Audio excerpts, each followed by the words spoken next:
ഏതാണ്ട് 10-15 ലക്ഷത്തോളം മലയാളികൾക്ക് ഇത് രണ്ടാമത്തെ വീടാണ്. അവരെയും അവരുടെ കുടുംബത്തെയും നമ്മുടെ നാടിനെയൊക്കെ അവരധ്വാനിച്ച് നോക്കുന്നത് ഈ നാട്ടിൽ നിന്ന് ജോലി ചെയ്താണ്.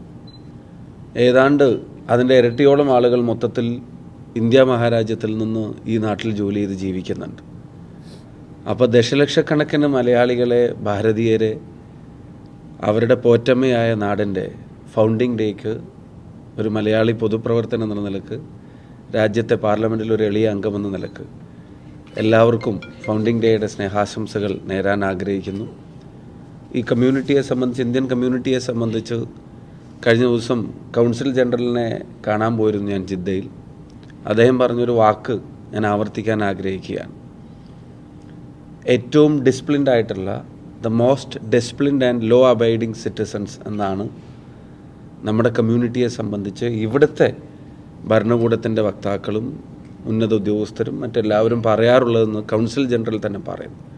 അപ്പം നമ്മുടെ കമ്മ്യൂണിറ്റി ഇവിടെ ലോ അബൈഡിങ് ആണ്, ഡിസിപ്ലിൻഡ് ആണ്, പീസ്ഫുൾ കമ്മ്യൂണിറ്റി എന്നുള്ള വാക്കാണ് അദ്ദേഹം നമ്മളെ ഉപയോഗിച്ചത്.